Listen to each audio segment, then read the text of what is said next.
Today we will discuss about Newton's law of gravitation. There was a very old story that may not be true, that Newton observed an apple falling from a tree. He was become very excited and fascinated, and finally he tried thinking why apple is falling.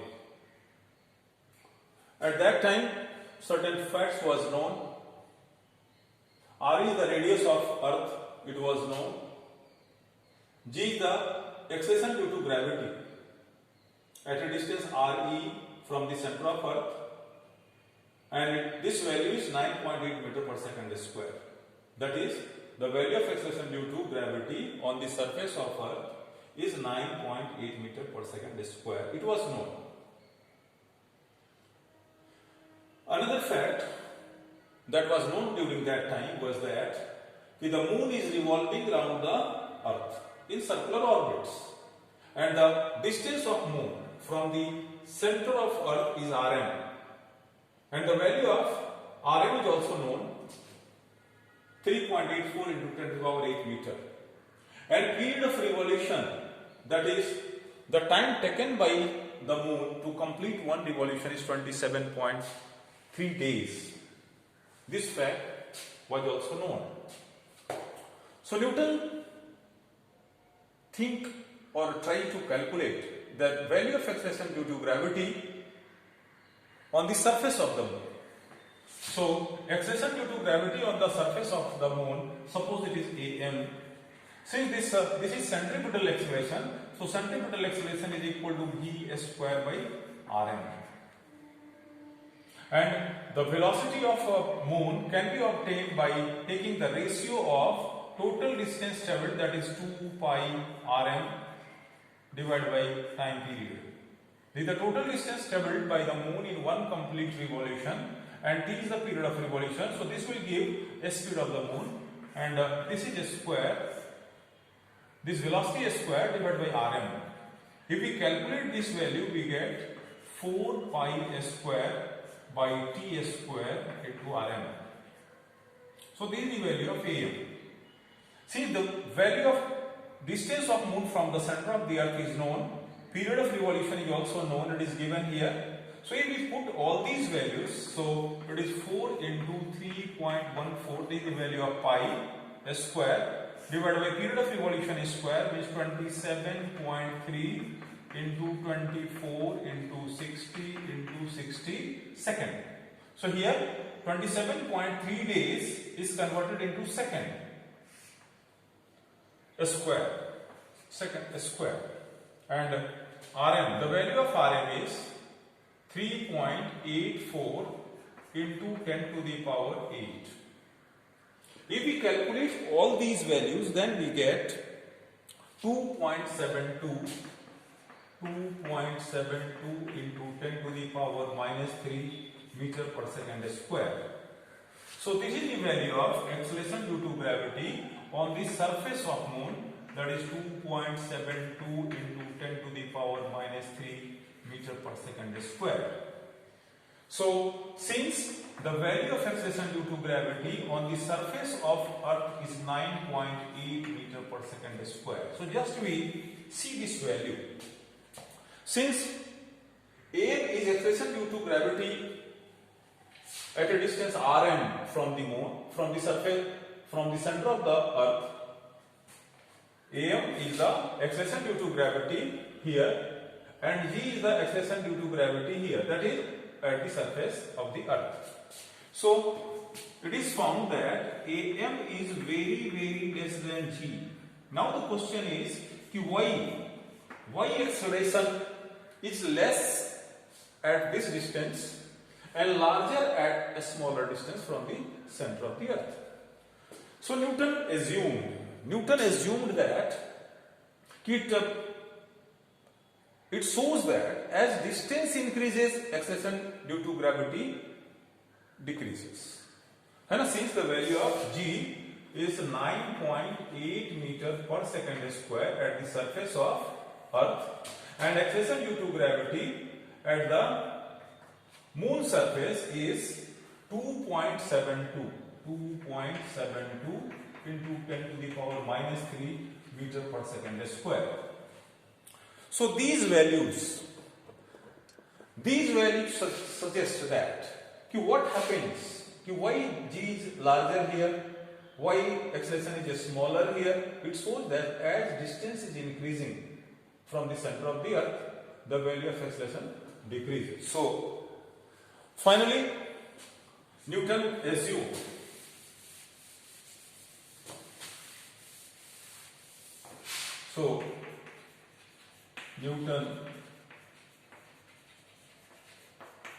that acceleration is inversely proportional to distance square, and therefore it can be written for the moon that AM is inversely proportional to Rm square and Z is inversely proportional to Re square, where AM is the acceleration on the surface of moon and Rm is the distance of moon from the center of earth. And here G is acceleration due to gravity on the surface of earth and Re is the distance of surface from the center of earth. So if we take the ratio of AM, G by AM, then it can be written that as Rm square divided by Re square. And since this distance, both distances are known, since Rm is equal to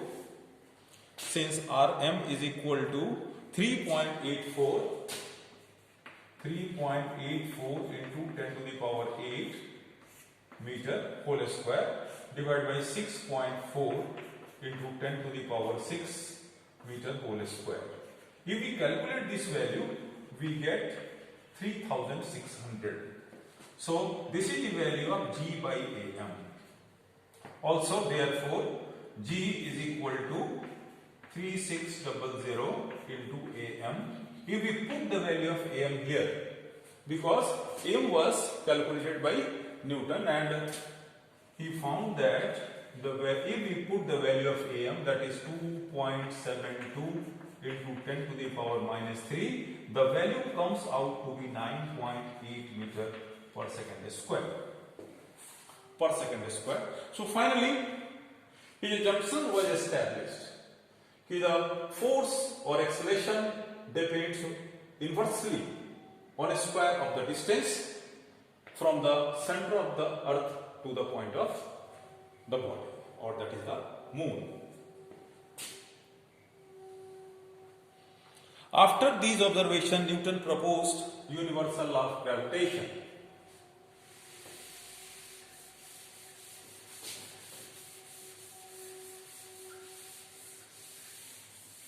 According to universal law of gravitation, every body in the universe attracts another body with a force which is directly proportional to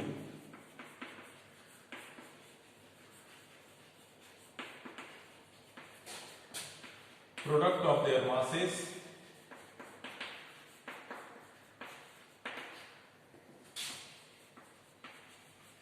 and inversely proportional to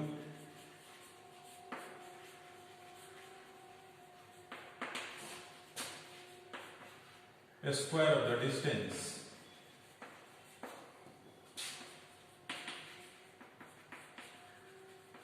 between them. This is a statement of universal law of gravitation. Suppose there are two masses M1 and M2. Suppose this is the position of two mass M1 and M2 and the distance between them is R. Suppose this is the positive direction of displacement vector, that is we can say that this distance is r12. This r is separation between the two bodies, and separation is measured from mass 1 to mass 2. So here this suffix is important. So this direction is positive direction. Now suppose if we want to see these two masses in terms of their position vector, so this is the origin O, this is x axis, this is y axis.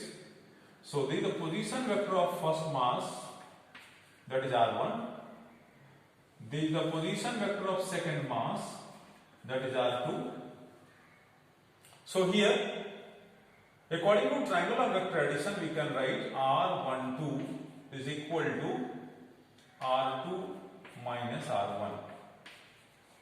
r2 minus r1.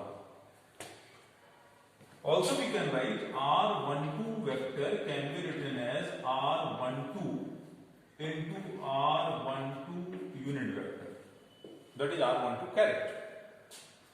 Now we want to find the force acting on mass m2. Suppose the force acting on mass m2 is, suppose this is F21.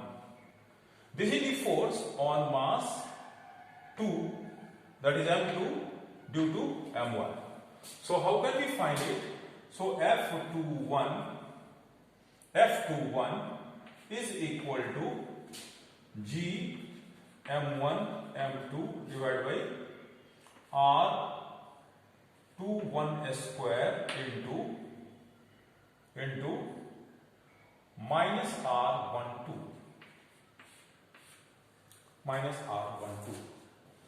Here it is clear that the direction of F21 and direction of R12 is opposite to each other. So if we treat this direction as negative, so this will be positive. This will be positive here. R12 is positive and F21 is negative. So we can write this equation as F21 is equal to minus of G m1 m2 divided by R21 square into R12.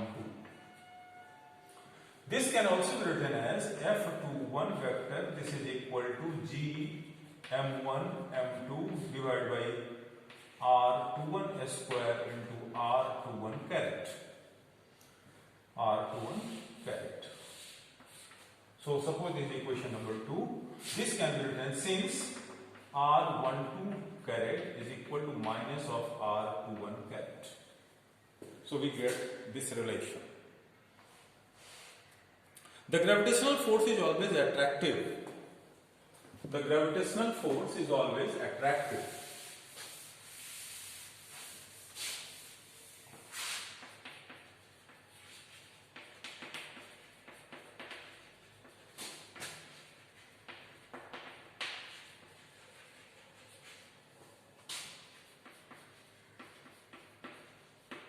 Gravitational force is always attractive. It is a conservative force.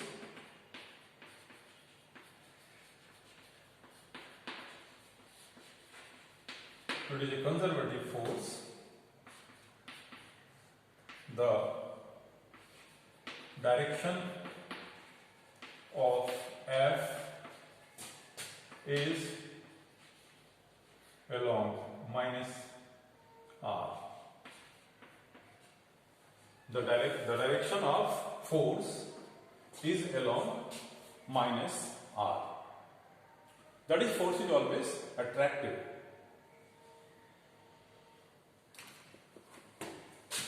The value of G is 6.67 into 10 to the power minus 11 Newton meter square per kg square, and this is called universal gravitational constant.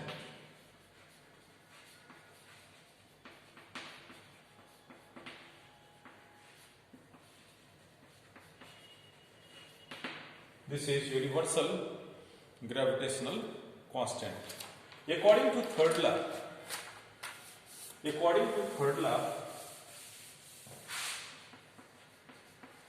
according to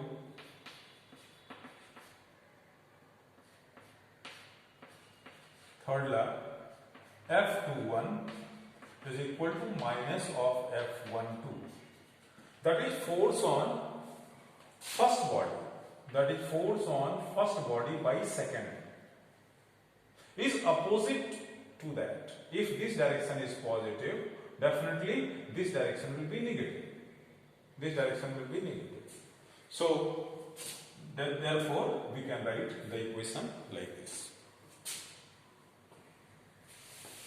And this law of universal law of gravitation is applicable for point masses only.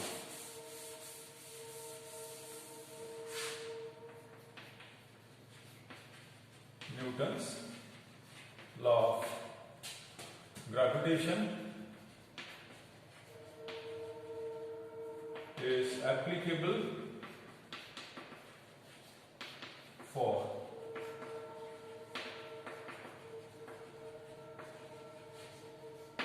point mass only. So we can apply it for extended object also. An extended object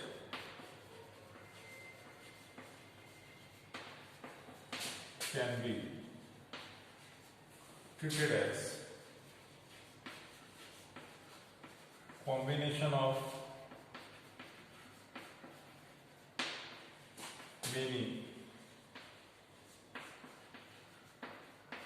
point sized particle objects. So the net force on any particle is the vector sum of all the forces due to all the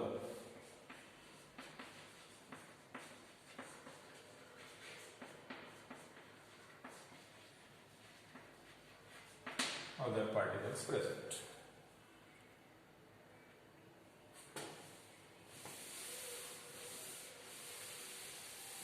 Suppose we want to apply this law for 4 particle system. Suppose this is first particle M1, this second particle M2, this is third particle M3, this is fourth particle M4. So